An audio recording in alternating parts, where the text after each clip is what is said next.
अखिलेश यादव, जयंत चौधरी जिंदाबाद जिंदाबाद राष्ट्रीय लोकदल समाजवादी पार्टी जिंदाबाद जिंदाबाद। जयंत। मैं इन्हीं शब्दों के साथ आप सबका स्वागत करता हूं।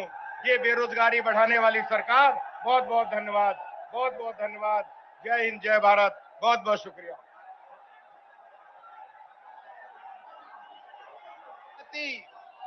लेकिन हम लोग भूल नहीं सकते किस तरह से लखीमपुर में किसानों को रौंदा गया था। 700 से ज्यादा किसान शहीद हो गए। और इसलिए मैं ये वादा करना चाहता हूं मेरठ की इस क्रांति की धरती में, आज मैं यहां इस पंचायत में कहना चाहता हूं, हम और अखिलेश जी साथ चल रहे हैं। हमारे गठबंधन का ऐलान आज इसी मंच से हो गया। ये डबल इंजन की सरकार हम देंगे। लोकदल का कार्यकर्ता देगा, समाजवादी पार्टी का कार्यकर्ता देगा। दोस्तों नमस्कार। यह शोर, यह हंगामा, यह नजारा पश्चिमी उत्तर प्रदेश का है। पश्चिमी उत्तर प्रदेश जिसकी पहचान महेंद्र सिंह टिकैत से भी रही है, यानी किसानों के आंदोलन से भी रही है, अतीत में भी और वर्तमान में भी। इस पश्चिमी उत्तर प्रदेश की पहचान राजनीतिक तौर पर गठबंधन को साधते हुए जाट और मुसलमानों की एकजुटता के साथ भी रही है। इस पश्चिमी उत्तर प्रदेश की पहचान चौधरी चरण सिंह और अजीत सिंह के साथ भी रही है। इस पश्चिमी उत्तर प्रदेश ने दंगों के घाव को भी देखा है, लेकिन जो शोर और हंगामा है उसमें युवा भी है, बुजुर्ग भी है, उसमें दलितों की मौजूदगी भी है, जाट की मौजूदगी भी है और मुसलमानों की मौजूदगी भी है। तो क्या यहां से शंखनाद हो चला है कि उत्तर प्रदेश में इस वक्त सत्ता परिवर्तन की दिशा को कोई अगर दिखाएगा तो वह पश्चिमी उत्तर प्रदेश दिखलाएगा, क्योंकि 136 सीटें इस पश्चिमी उत्तर प्रदेश के 16 जिलों से आती है।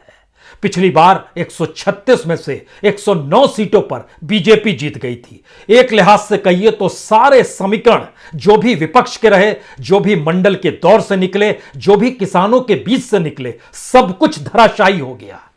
और योगी मुख्यमंत्री बनकर जब यहां पर आ गए और उसके बाद की परिस्थितियों ने पश्चिमी उत्तर प्रदेश में कई सवालों को जन्म दिया है। सबको पता है कि गन्ना किसानों की जो भरपाई होनी चाहिए वह आज तक नहीं हो पाई है, और इंटरेस्ट या कहें कर्ज दोनों बढ़ता चला जा रहा है, और यह लगभग 15,000 करोड़ तक पहुंच गया है। सबको पता है इस वक्त किसान आंदोलन समूचे देश की राजनीति को प्रभावित कर रहा है, लेकिन उसकी एक नब्ज अगर पंजाब और हरियाणा है तो दूसरी नब्ज पश्चिमी उत्तर प्रदेश ही है। हर किसी को पता है इस दौर में किसानों की मुश्किल, उनकी मुफलिसी। हर किसी को पता है इस दौर में महंगाई का आलम। सबको पता है कि मौजूदा वक्त में राजनीति आमने सामने खड़े होकर दो दो हाथ करने की परिस्थिति में चाहे पॉलिटिकल पार्टीज ना आ पा रही हो, लेकिन जनता तैयार है। और शायद पश्चिमी उत्तर प्रदेश की जिस सीट को इस रैली के लिए चुना गया वह भी समाजवादी पार्टी और आरएलडी दोनों के नेता यानी जयंत चौधरी और अखिलेश यादव की एक मंच पर मौजूदगी के लिए यह वह सीट है जो पिछली बार समाजवादी पार्टी हार गई थी। यहां से बीजेपी के नेता जीते थे। यह सिवालखस की सीट है, डाबुआ में रैली है। बीजेपी के जितेंद्र पाल सिंह यहां से जीते थे 11,000 वोट से, और उन्होंने समाजवादी पार्टी के उम्मीदवार गुलाम मोहम्मद को हराया था। लेकिन सवाल यह है कि क्या वाकई इस दौर में मुस्लिम समुदाय समाजवादी पार्टी के साथ आकर इस रैली के बाद पश्चिमी उत्तर प्रदेश में खड़ा हो जाएगा, जिनकी तादाद एक लिहाज से सबसे ज्यादा है। सवाल यह है क्या वाकई दलित समुदाय जो दूसरे नंबर पर आता है संख्या के लिहाज से, क्या वह भीम आर्मी के जरिए या चंद्रशेखर के जरिए अगर गठबंधन समाजवादी पार्टी और जयंत चौधरी के साथ उसका भी बनता है, तो क्या वो सब मायावती का साथ छोड़कर इनके साथ आकर खड़े हो जाएंगे और गठबंधन के ये तेवर उस परिस्थिति को धो डालेंगे जो मुजफ्फरनगर के दंगों के बाद हिंदू मुस्लिम की एक मोटी लकीर इस पूरे इलाके में खींच गई थी। सवाल यह भी है, यह पहला मौका है जब अखिलेश यादव के पिता मुलायम सिंह राजनीतिक तौर पर सक्रिय नहीं है। इससे पहले वो हर चुनाव में सक्रिय रहे, और मुख्यमंत्री जब अखिलेश यादव बने तो उनके ऊपर मुलायम सिंह यादव की राजनीतिक सक्रियता का हाथ था। और जयंत चौधरी भी अपने तौर पर चाहे विरासत चौधरी चरण सिंह की लेते आए हैं, लेकिन यह पहला चुनाव है जब अजीत सिंह भी नहीं है। यानी दो युवा इस वक्त मैदान में हैं और रैली के भीतर का शोर और गूंजते नारे लाल और हरी टोपी, इन सब के बीच नारों की गूंज का एहसास सिर्फ युवा शब्दों से निकल रहा है या बुजुर्गों के भीतर की उस दुख बेचैनी से निकल रहा है जो किसानों की मुफलसी के साथ जुड़ा हुआ है? ये सारे सवाल हैं। सवाल इसलिए महत्वपूर्ण हो चले हैं क्योंकि इस पश्चिमी उत्तर प्रदेश की मुनादी का मतलब क्या वाकई समूचे उत्तर प्रदेश को प्रभावित कर देना है? यकीनन अगर पश्चिमी उत्तर प्रदेश से कोई बिगुल जीत का बच जाए तो यकीन जानिए समूचे उत्तर प्रदेश पर उसका असर पड़ता है। और जयंत चौधरी और अखिलेश का साथ आना क्या वाकई मायावती के पारंपरिक वोट बैंक में भी सेंध लगाएगा? और खासतौर से 2017 में जितनी बड़ी तादाद में बीजेपी के पास वोट आते चले गए, वह भी इस 16 जिलों का असर बहुत ज्यादा रहा। क्या वहां पर भी और उस वोट बैंक में भी, चाहे वो ओबीसी का वोट बैंक हो, जातियों के लिहाज से समझिए, या दलित वोट बैंक हो, या फिर मुस्लिमों का वोट हो, क्या वो वाकई बिखरते हुए इन तक पहुंच पाएगा? यह सवाल इसलिए है कि इन 16 जिलों में अगर आप ध्यान दीजिए तो मेरठ की 7 में से सिर्फ एक सीट पर ही बीजेपी नहीं जीती थी, वहां समाजवादी पार्टी जीती थी। ध्यान दीजिए तो बागपत की सिर्फ एक सीट पर आरएलडी जीती थी, बाकी तमाम सीटों पर बीजेपी जीती थी और आरएलडी का वो शख्स बाद में बीजेपी में ही शामिल हो गया।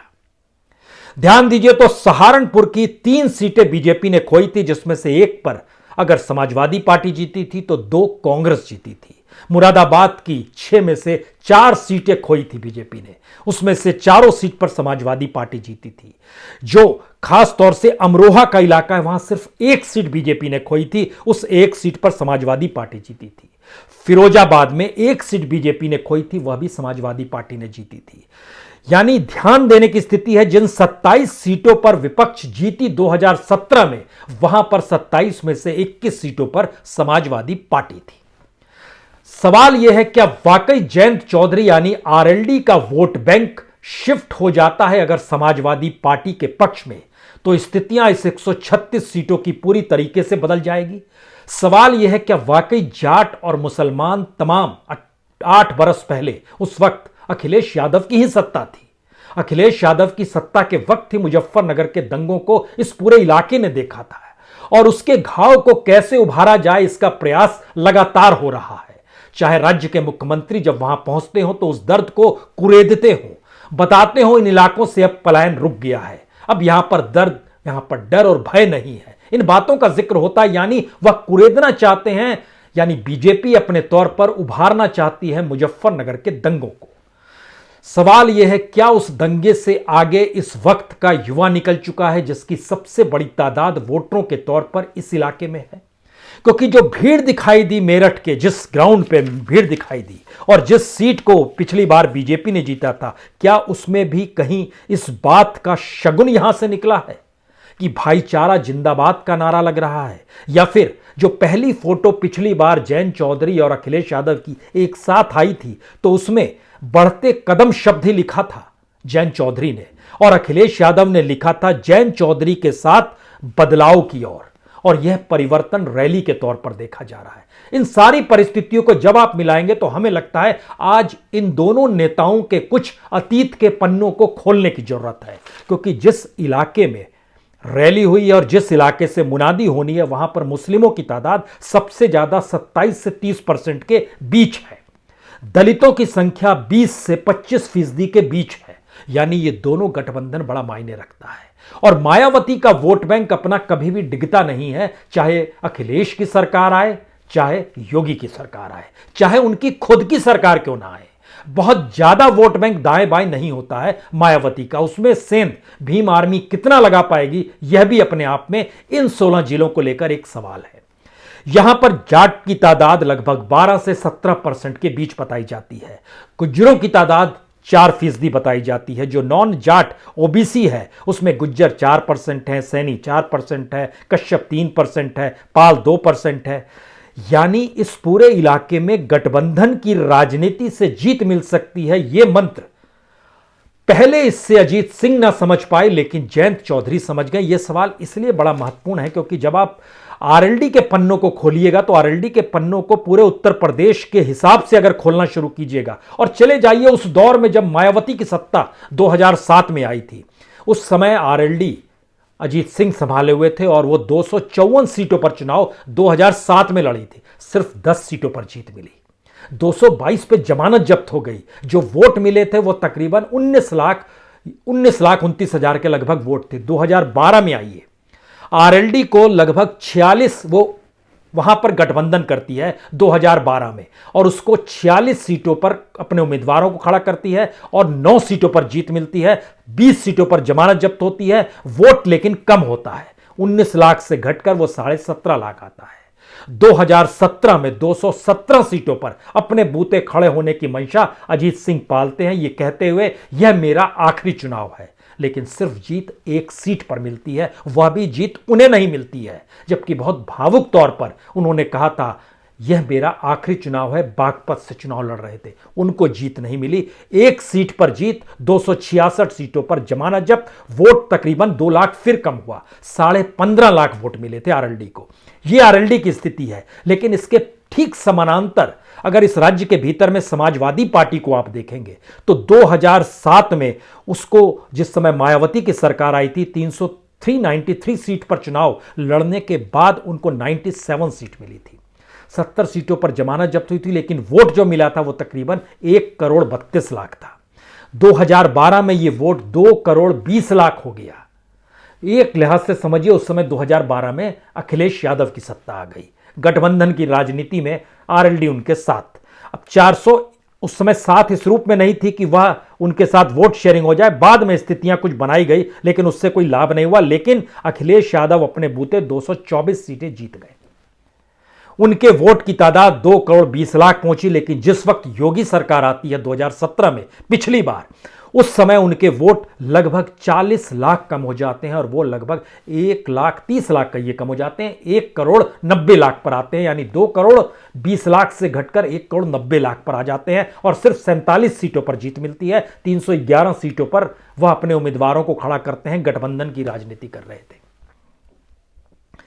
लेकिन इस पूरे इलाके में गठबंधन की सियासत का असर और पूरे राज्य में किसी पर नहीं पड़ता है तो वो मायावती है। उनकी भी धार को समझना होगा, क्योंकि पश्चिमी उत्तर प्रदेश में दलितों की तादाद 20 से 25% है और दलितों की परिस्थिति मायावती के साथ जुड़ी हुई है। यह इसलिए नहीं डिगाया जा सकता है क्योंकि 2007 में जब 206 सीट मायावती को मिली थी तो उनके वोट जो थे वह तकरीबन 1.5 करोड़ थे। 2012 में जब अखिलेश यादव को सत्ता मिल गई तो भी मायावती के वोट बैंक में इजाफा ही हुआ। वो तकरीबन 1,96,00,000 हो गए। वोट बढ़ा था उनका उस तुलना में, जिस रेशियो में वोट बढ़ते हैं इस 5 बरस के भीतर में। और 2017 में जब योगी की सरकार बनी तब भी उनका वोट बैंक 1,92,00,000 था। हालांकि सीट उन्हें सिर्फ 19 मिली। आज की तारीख में वह 19 में से भी सभी या तो समाजवादी पार्टी में चलेगा या कुछ बीजेपी में चलेगा, छोड़कर चलेगा। ये फिलहाल मायावती का हाथ खाली है, लेकिन वोट बैंक उनके पास खड़ा है। लेकिन वह गठबंधन की दिशा में जा नहीं रही है। यह एक दूर की गोटी है कि आने वाले वक्त में कांग्रेस और मायावती मिलेंगी या नहीं मिलेगी, उसके लिए अभी भी लगभग 2 महीने का वक्त पड़ा हुआ है। अब अगला सवाल सबसे बड़ा जो निकल कर आता है, क्या वाकई बीजेपी को मात देने के लिए यह गठबंधन तैयार है? क्योंकि बीजेपी की अपनी स्थिति जब तक मोदी का आगमन नहीं हुआ था 2014 में चुनावी जीत के बाद, उससे पहले की परिस्थिति में बीजेपी कहीं भी प्लेयर के तौर पर आपको उत्तर प्रदेश में नजर नहीं आती। जब मायावती की सरकार बनी थी उस समय पूरे उत्तर प्रदेश में बीजेपी को सिर्फ 88-79 लाख ही वोट मिले थे। जब अखिलेश यादव की सरकार बनी तो उस समय लगभग 1,13,00,000 वोट मिले। लेकिन जब 2014 के बाद 2017, योगी तो चेहरा नहीं थे। अपने तौर पर जब बीजेपी ने चुनाव लड़ा और चेहरा नरेंद्र मोदी का ही था, उस वक्त इनको तकरीबन 3,44,00,000 वोट मिल गए।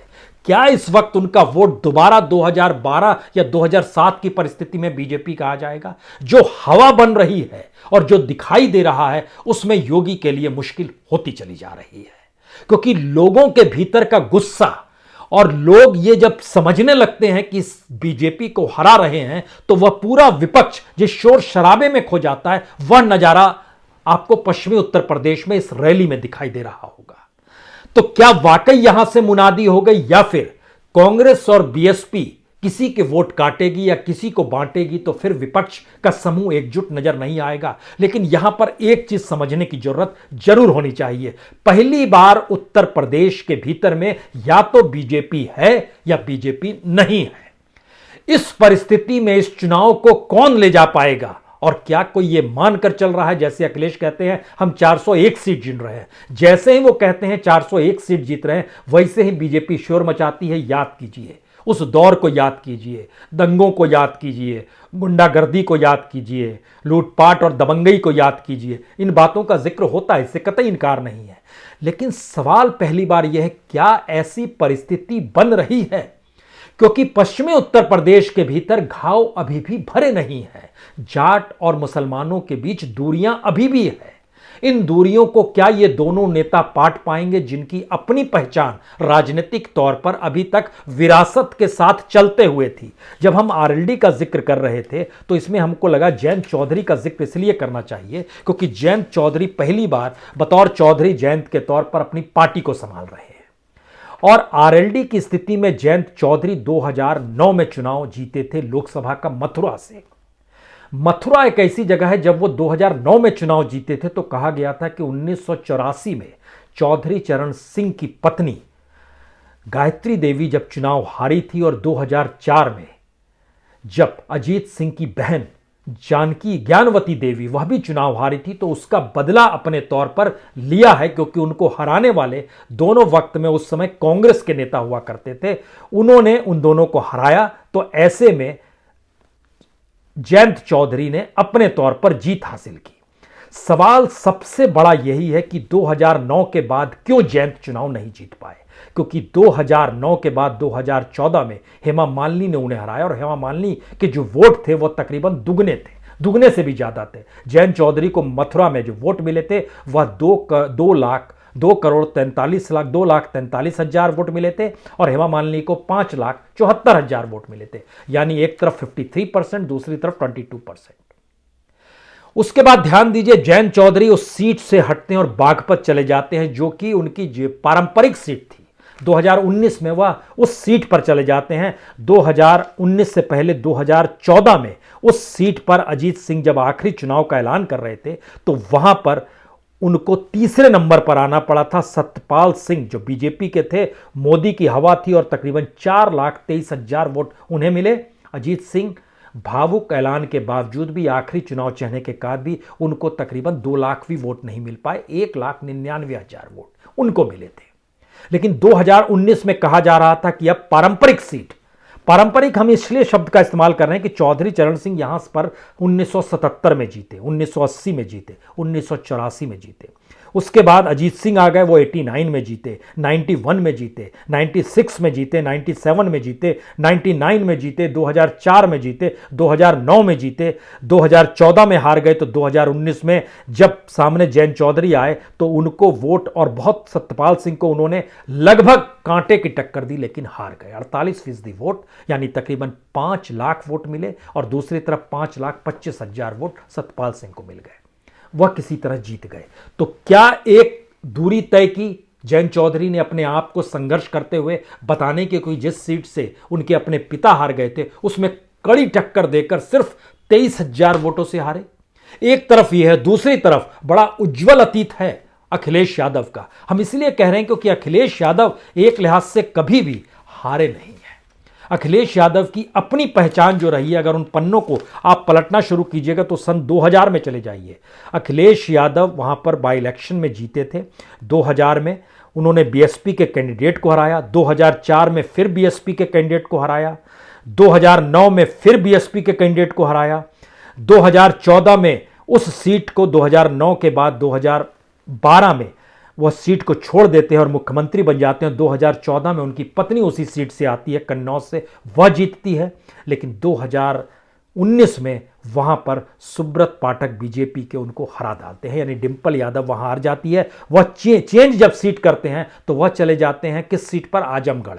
आजमगढ़ की पहचान अपने तौर पर, जब हम इस बात का जिक्र कर रहे हैं तो यह भी समझिए कि आजमगढ़ की सीट इससे पहले मुलायम सिंह यादव 2014 में जीते थे और 2019 उन्होंने विरासत के तौर पर अखिलेश को दिया। अखिलेश 2019 में जीतते हैं और बड़ी मार्जिन से जीते हैं। एक फिल्मी कलाकार या सिनेमाई निरहुआ को उतारा जाता है बीजेपी की तरफ से, दुगने वोट मिल जाते हैं अखिलेश यादव को। आजमगढ़ से मुलायम भी जीतते हैं, लेकिन वह उतनी टक्कर, इतनी मजबूती के साथ जीत उनकी नहीं होती है जो अखिलेश की होती है। अखिलेश का अतीत चुनावी जीत के साथ जुड़ा है। जयंत चौधरी चुनाव जीत नहीं पाए हैं। अखिलेश यादव के कंधे पर अब समूची समाजवादी पार्टी के संगठन को संभालना और पूरे उत्तर प्रदेश में विस्तार करना है। जयंत चौधरी पश्चिमी उत्तर प्रदेश में अपनी जमीन बचाने की लड़ाई लड़ रहे हैं, इसलिए गठबंधन में जाना उनकी जरूरत भी है और मजबूरी भी है।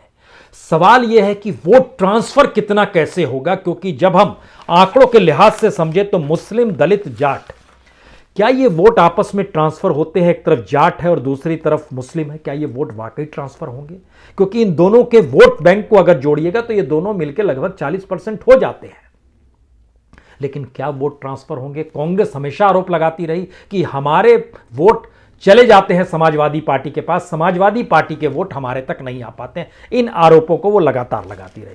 लेकिन जो सवाल अब सबसे बड़ा हो चला है इन 136 सीटों को लेकर, और जो यहां के पूरे इलाके हैं उसमें हाथरस, मथुरा, शाहजहांपुर, हापुड़, शामली, रामपुर, बिजनौर, संभल, बदायूं, मैनपुरी, फिरोजाबाद, अमरोहा, मुरादाबाद, सहारनपुर, बागपत और मेरठ में ही ये आज की रैली थी। और जिस रैली को जिस जगह पर चुना गया वहां से परिवर्तन रैली ही नाम दिया गया।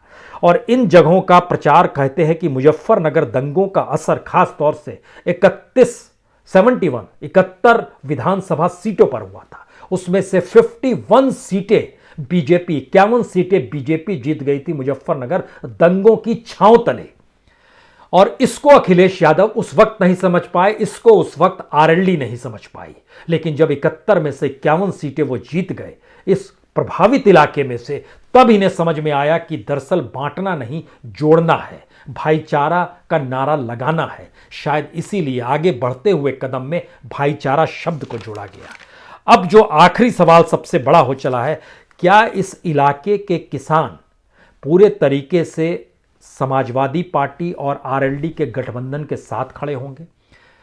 क्या इस इलाके के सारे मुसलमान उस जाट के साथ गठबंधन भी करेंगे और जाट भी अपने तौर पर गठबंधन के साथ यादवों के साथ समीकरण बैठाएगा पूरे राज्य में?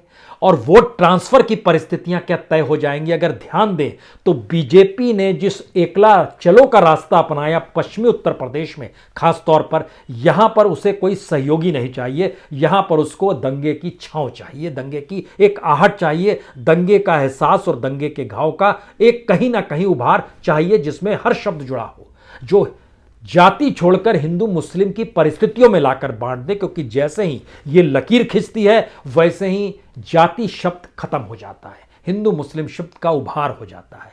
लेकिन मौजूदा वक्त में योगी सरकार का सबसे बड़ा संकट है कि चीजें गवर्नेंस के साथ जुड़ रही हैं। चाहे अयोध्या से लेकर मथुरा की आवाज को बुलंद करने की कोशिश लगातार की जा रही है कि मथुरा भी अयोध्या की तर्ज पर उत्तर प्रदेश की सियासत में उबाल पैदा कर दे, लेकिन दूसरी तरफ जातीय समीकरण के साथ किसानों के मुद्दे और साथ ही गवर्नेंस की परिस्थितियों को भी पैदा करने की सोच लगातार डेवलप की जा रही है। 3 सवाल आखिर में। पहला सवाल, अगर किसान एक साथ एक मुश्त बीजेपी के खिलाफ खड़ा हो गया तो उत्तर प्रदेश में बीजेपी को कोई नहीं बचा सकता है, बीजेपी का बोरिया बिस्तर सिमट जाएगा। अगर जाट, यादव, मुसलमान इन तीनों का समावेश इस इलाके में वोट ट्रांसफर के साथ हो गया तो भी बीजेपी को कोई नहीं बचा सकता है। और जो 109 सीटों पर जीत मिली थी वह खिसकते खिसकते लगभग 22 से 23 सीटों पर आकर सिमट जाएगी, जो 136 सीटों का आंकड़ा है। और आखिरी सवाल यह है कि एक तरफ मायावती का वोट बैंक, दूसरी तरफ कांग्रेस का अपना संगठन का विस्तार करना और तीसरी तरफ समाजवादी पार्टी, आरएलडी और छोटे पॉलिटिकल पार्टी को लेकर वो जिस गठबंधन को बना रहे हैं, इन तीनों को लेकर क्या वाकई वोटर अलग अलग दृष्टि से देखेगा या वो मानकर चलेगा कि इस बार बीजेपी हां या बीजेपी ना?